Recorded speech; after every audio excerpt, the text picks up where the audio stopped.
Good morning, Portland, Oregon. In honor of Department of Homeland Security ICE Barbie Kristi Noem coming to my city today, I am wearing this machine poops on fascists pin that was gifted to me by one of the other participants in the Oregon Resistance Boot Camp that I went to over the weekend. So we heard early this morning from Senator Ron Wyden's office, and now KGW is also reporting it, that Kristi Noem is going to be in Portland, Oregon. And we know how much Portlanders love their dogs, so all of y'all lock up your puppies before she swings into town. Now, I want to make something really clear here. The Trump regime is desperately, frantically trying to manufacture a riot, right? Trump has commented that he's frustrated, that he's trying to incite violence all over the United States. He tried in LA, he tried in DC, and he is trying in Chicago and Portland, Oregon right now. And one, the citizens of those cities are not taking the bait. And two, the American people, according to new polling that came out over the weekend, don't buy the narrative that he is trying to force on us. Now, please understand that corporate legacy media and the Trump regime are barfing up all of this propaganda, falsely trying to claim that there are violent riots and that there's like Antifa terrorists in Portland, Oregon. And then obviously in other cities, the claim is that there's urban crime, right? That the insinuation is that Black folks are violent criminals, thugs, and that we need to bring in the military to help make the cities safe for white people, right? Because Portland is so very, very white, they have to use this false argument of like Antifa terrorists. And we do know that they are exclusively targeting cities with Democratic mayors and Democratic governors. They're slightly shifting the terms of their false narrative depending on the location, but in every city, it is a desperate, desperate attempt to get the citizens to riot, right? So they're pushing and pushing and pushing, trying to reach a breaking point where you snap, where your self-control breaks and you do something like shove an ICE agent or spit on them. And they will use that to try and justify a military takeover of our cities, to justify invoking the Insurrection Act, right? Because we've seen judge after judge after judge, including Judge Immergut here in Oregon, say that Donald Trump has not met the requirements for the Insurrection Act to be invoked. There is no rebellion happening.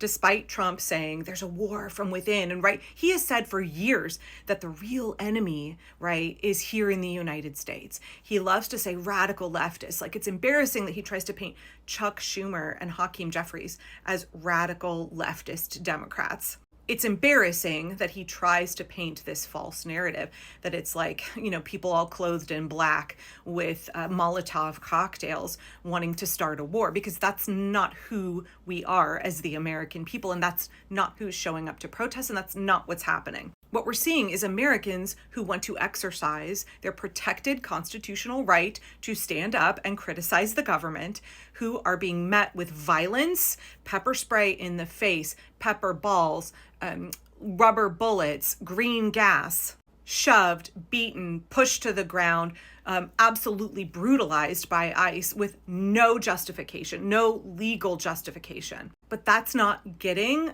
the riot that they want. We're not taking the bait. And so then they're escalating. They're bringing in MAGA influencers and they're having them try and start shit, right? I made a video yesterday about how there's agent provocateurs here in Portland, trying to get the crowd to riot, trying to present a false narrative to their base that there is some kind of violent insurrection here, when really there's like 30 kids in chicken suits and frog costumes and tutus blowing bubbles. There's clergy and grannies having silent prayer vigils where they lay flowers in front of the ICE building. There are retirees on street corners playing ukuleles and singing "This land is our land." So we are not giving them what they want. We are consistently depriving them of ammunition that they can use to spin and manufacture and edit and put out in their propaganda videos, right? They don't have the footage that they want to paint the false narrative that they are desperate to foist on the American people. And what we see from the polling is that the American people do not believe what Donald Trump is saying. So he's like, shit, I gotta get some footage. I gotta get some footage. We see here in Portland that when the ICE agents are out roughing up protesters, when the ICE agents are out instigating, and I'm just going to say it every time, there is testimony from Portland police in court that it is ICE that is instigating. It is not Portlanders. They are doing that because they want to get a rise out of us. They want us to snap and do something that we regret, and we're not doing it. So as they continue to amp up, they're trying harder and harder. They're more and more frantic. Stephen Miller has crash out after crash out after crash out all over the news, all over social media. Right, this is what happens when a narcissist doesn't get their way. They escalate and they absolutely have a meltdown. So we are seeing another escalation today as they're bringing in Kristi Dog Killer Noem, known as the Ice Barbie, because she brings this team of photographers and videographers with her. She brings a whole propaganda team behind her.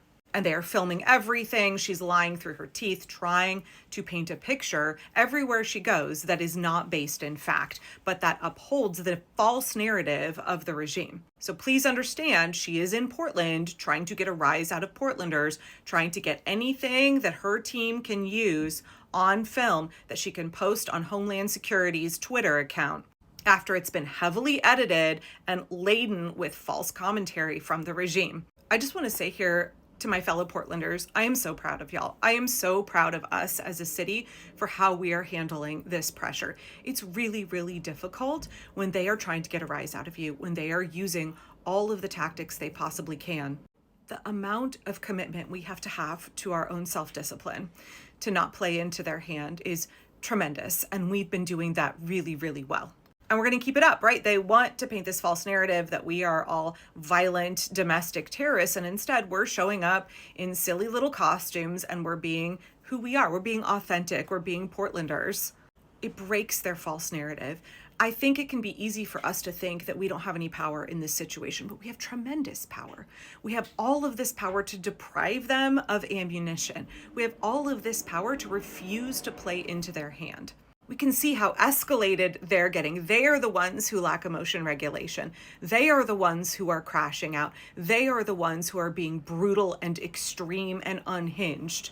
And the more that we maintain our calm, the more that we regulate, the more that we refuse to give them what they want, the more they will escalate, the more extreme they will look, the more public opinion is turning against them. I cannot emphasize enough how much power we have in this moment to subvert their narrative, to refuse to give them what they want, to deprive them of a victory in Portland, Oregon. Right, this right here, what's happening in our city, this is the power of nonviolent resistance. Right, so this is the power of nonviolent resistance. You know how I talk about that backlash effect. The more we deprive them of what they want, the more dysregulated they get, the more they escalate their tactics, the more they look unhinged, the more we're like calm, reasonable. We're just regular Americans, right? We're a little weird, but we're like totally non-threatening because that's who we are, right? We are non-threatening. We're in tutus. We are in, Among Us costumes. People are dressed up as Lilo and Stitch. People are dressed up in period garb and they are having tea. There is a group that has a protest in the morning. It's a pajama protest. They come down in their like onesie footy pajamas and have breakfast at the ICE facility.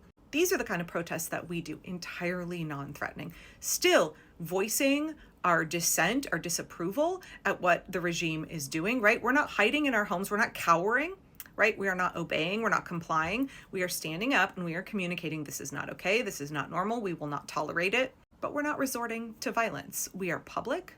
We are vocal. But we are also non-threatening. We are non-violent. And I think Portland is uniquely positioned to thread that needle extremely well. We are doing so well, and we need to keep it up.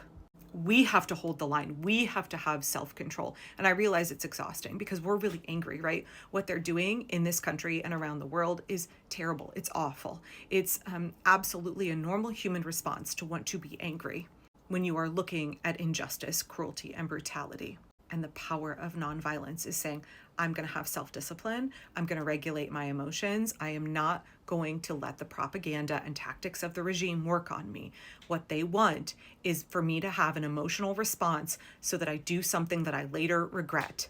And the whole world is watching us right now. There's so much pressure on us, and we're doing so well at maintaining our discipline. We will neither cower in our homes, nor will we resort to violence in the streets. So keep it up, Portland. We're doing a great job. We just got to stay the course.